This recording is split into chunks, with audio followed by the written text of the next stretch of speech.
Les radios communautaires autochtones font face à de plus en plus de défis au Québec. Un colloque qui se tient sur 3 jours est présentement en cours à Saguenay. Notre journaliste Émilie Agnon a reçu le directeur général de la SOCAM, Florent Bégin, sur notre plateau. Donc, bonjour, M. Bégin. Bonjour. Premièrement, Koué.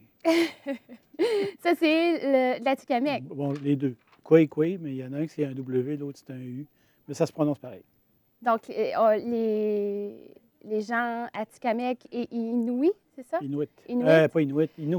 Innu. Donc, ça, c'est la langue Innu. Répétez-le voir pour moi. Koué. Koué, M. Bégin. Koué, c'est ça.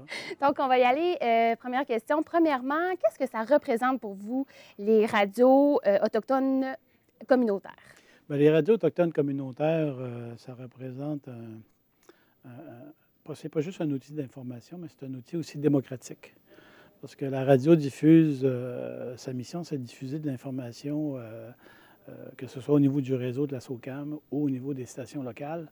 C'est vraiment de diffuser de l'information qui est juste, l'information qui est faite l'objet d'une recherche, l'information qui est la plus objective possible pour informer les membres des communautés de ce qui se passe dans leur communauté et de ce qui se passe à l'extérieur de leur communauté. Donc, pour nous, c'est important. Et c'est aussi un outil de transmission des langues. Donc, de là, on voit que c'est important. C'est quoi le plus gros défi actuellement à lequel elles font face? Bien, le plus gros défi, je te dirais, c'est pas nécessairement au niveau des langues, c'est important de maintenir les langues autochtones vivantes, puis que ce soit diffusé, transmis à l'intérieur de notre réseau. Mais au-delà de ça, un des défis importants, et c'est pourquoi on est en rencontre aussi au niveau du colloque, c'est la mise à niveau de nos stations. Le réseau est vieillissant. Okay? Ça fait quand même 35 ans que la SOCAM existe. Ça a commencé en 1980 avec les premières stations, peut-être même un peu avant pour Natashquan. Il y avait une des premières stations. Vous en avez combien de... Il y a 14 stations. 14 stations, 11 Innu, dont 2 au Labrador, et 3 chez les Atikamekw. Il y a 3 communautés Atikamekw. Donc, le réseau est vieillissant au niveau des stations, au niveau des infrastructures, des équipements. Donc là, nécessairement, ça prend... Donc, ça prend un coup de barre. Un coup de barre, des sous. Ça prend des sous, ça prend un plan d'immobilisation que je discutais récemment avec les gens du ministère de la Culture et des Communications qui ont le programme d'infrastructure et le programme de financement des stations autochtones. Donc, ça prend des sous, ça prend un investissement. Et ce qu'on veut faire, c'est un plan d'immobilisation pour remettre à niveau l'ensemble, consolider le réseau. S'il y a des communautés, ça prend vraiment... On met tout à terre pour construire au complet. D'autres, il y a du rafistolage, il y a de la modernisation simplement à faire. Puis... Vous parlez de réseau, ce qui inclut plusieurs stations. Est-ce que vous pourriez... est-ce que ça serait possible de regrouper toutes les stations en une seule? Impossible. Impossible. Impossible parce qu'elles sont tellement éloignées les unes des autres. Okay?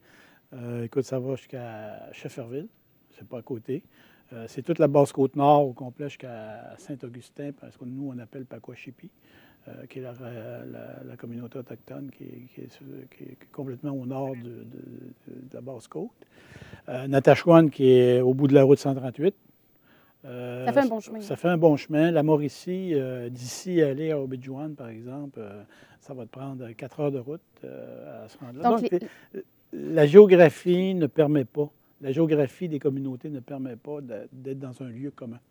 Si je comprends bien, l'auditoire est localisé pour chaque station. Exactement. Chaque station a leur auditoire. Nous, à la SOCAM, c'est un peu comme Radio-Canada. On est comme une maison mère, okay, qui diffuse des émissions réseau. C'est-à-dire que nous, on couvre le national, on couvre les grands événements, les grandes nouvelles qui sont, la plupart du temps, en dehors des communautés. Ensuite, on fait ça 5 heures par jour, 5 heures du lundi au vendredi, 2h30 en Atikamekw, 2h30 en Innu. Et le reste du temps, on cède l'antenne au local. Et le local font leur programmation locale. D'accord. Donc, en gros, il y a 2 langues qui sont parlées dans les stations, l'Atikamekw et l'Innu. Et l'Innu. Parce qu'on couvre SOCAM, Société de communication Atikamekw-Montagnet. Montagnet qui est maintenant Innu. Et là, vous avez dit que, tout d'abord, on a débuté l'entrevue avec le mot « koué-koué ». Oui. Vous dites qu'il y a seulement un W puis un U qui les diffèrent? Bien, pas nécessairement juste un W ou un U, là, mais l'essentiel, là, L'essentiel chez les Atikamekw, dépendamment de la linguistique, les Atikamekw vont utiliser beaucoup le W et le R, ce qui n'est pas le cas chez les Inuits. Chez les Inuits, il n'y a pas de W et il n'y a pas de R.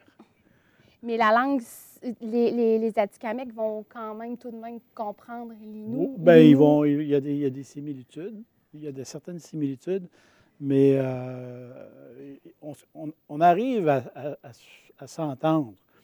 Mais quant à la compréhension pointue de tous les termes, c'est plus difficile, c'est plus particulier. D'accord. Et là, il y a eu une grosse annonce hier, une grosse nouvelle catégorie pour l'artiste autochtone Oui. au Gala de la Disque. Qu'est-ce que vous pensez de ça? Bien, moi, j'y pense de ça, c'est parce qu'on a travaillé pour. Oui. La SOCAM organise aussi le Gala de musique autochtone Téwégan. Téwégan qui veut dire tambour. Tambour traditionnel. Donc, nous, on organise un gala. C'est un peu le même, notre disque à nous, les Premières Nations du Québec et du Labrador. Donc, ça se fait en collaboration? Non, pas du tout. La SOCAM avait parti son projet. Okay?